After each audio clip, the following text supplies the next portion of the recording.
பக்தி பாடல்கள்ல ஆசையா இருக்கீங்க, சினிமாவிலையும் இப்போ ஆமாம் இப்போ நீங்க வளர்ந்த காலகட்டத்தில் அங்க கிராமத்தில் இருக்கும்போது ஆமாம் ஒப்பாரி பாடல்கள் ஆமாம். இருந்தது. அது இன்னமும் அந்த ஒப்பாரி பாடல்கள் தொடருதா? ஐயா அந்த ஒப்பாரி பாட்டால் தான் எனக்கு ஒத்த சொல்லால் பாட்டே கிடைச்சிது. நீங்க எங்க லிங்க் எடுத்தாலும் அங்கேருந்து லிங்க் வரும் எனக்கு. ஆமா, ஒப்பாரி பாட்டால தான் எனக்கு ஒத்த சொல்லால் பாட்டே கிடைச்சிது. எப்படின்னா சுப்பிரமணியபுரம் பாடிவிட்டேன்.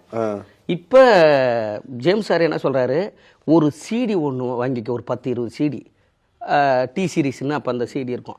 அதில் அந்த ஒரு பாட்டை மட்டும் தனியாக ரெக்கார்ட் பண்ணிக்க, உன் ஃபோன் நம்பரை எழுதி வச்சுக்க, இந்த ஒரிஜினல் சிடியை வச்சுக்க, இதையும் வச்சுக்க, எங்கெங்கெல்லாம் போய் பார்க்க போறியோ அவங்கள்ட்ட இந்த சிடியில் இந்த படத்தில் இந்த பாட்டு பாட்டிருக்கேன், எத்தனை பாட்டு, அந்த தனி பாட்டு மட்டும் இதில் இருக்குன்னு கொண்டு போய் கொடுத்துட்டு வா அப்படின்னு சொல்லி கேட்க. அப்படி இப்படி சூழ்நிலையில் இருக்கும்போது நான் எல்லாரையும் இசையமைப்பிலேருந்து பார்த்து கொடுக்குறேன். யுவன் சங்கர் ராஜா சாருக்கு எப்படியா கொடுக்கணும் அப்படின்னு சொல்லிட்டு ஒரு ஆசை. இந்த சூழ்நிலையில் இவர் குங்கும பூங்கொஞ்சுப்புறாவும் படத்துக்கு இசையமைக்கிறாங்க. இப்போ இதுக்கு ஒரு கிராமிய பாட்டு, ஒரு இது நீங்கள் சொல்கிற ஒப்பாரி வந்து பாடணும், அதுக்கு சிங்கர் வேணும். இப்போ மதுரையிலேருந்து தஞ்சாவூர்லேருந்து ஒரு 20 சிங்கர் வராங்க. அதில் ஒரு சிங்கர் எனக்கு ஃபோன் பண்ணி, ஐயா இந்தமாரி கலசா ஸ்டுடியோன்னு சொல்லிட்டு யுவன் சங்கர் ராஜா சார் எங்கே இருக்குது அப்படின்னா, நான் என்ன பண்ணிட்டேன், ஒன்றுமே பிரச்சனை இல்லை, நேராக நான் சொல்கிறேன், இங்கே வந்துருங்க, நீங்கள் நம்ம வீட்டிலே குளிச்சுட்டு சாப்பிட்டுட்டு நான் உங்களை கூப்பிட்டுக்கிட்டு போகிறேன் அப்படின்னு சொல்லிட்டு. இப்போ எதுவாக இருந்தாலும் ஒரு விஷயம்னா அதில் அது நல்லது என்னெல்லாம் இருக்குதுங்கிறத தேடுவேன் நான். டக்குன்னு என்ன பண்ணிட்டேன், அவரும் வந்துட்டார்.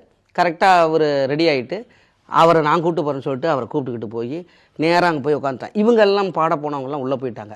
நான் வெளியிலேயே சிடியை வச்சுக்கிட்டு இப்படி வச்சுக்கிட்டு உட்காந்துருந்தேன். சிடியை கொடுக்கறதுக்காக போறீங்க? ஆமாம், ஏன்னா நம்மளை கூப்பிடல, நமக்கு இன்னொன்று நீங்கள் என்ன ஒரு உங்களுக்கு கூப்பிடலன்னு சொல்லிட்டாங்கன்னா என்ன பண்ணுறதுன்ட்டு நான்கிட்ட இருக்கிறேன். இப்போ யுவன் சார் இப்படி ஃபோன் பேசிகிட்டே வந்தவர் இப்படி டக்குன்னு இந்த ஒரிஜினல் சிடி எடுத்து வாங்கி பார்த்துக்கிட்டே இப்படி பேசிக்கிட்டே போயிட்டு திரும்ப வந்து என்ன அப்படின்னாரு, இதில் பாடுக்கு சார், என்ன கண்களுக்கு 2 பாட்டா அப்படின்னாரு. இல்லை சார், அதில் திருவிழா சாங் மதுரை குழுங்க, அது அப்படியா கிராமிய பாட்டா அப்படி. அப்போ வாங்க உங்கள் வாய்ஸும் டெஸ்ட் எடுப்போம் அப்படின்ட்டாரு.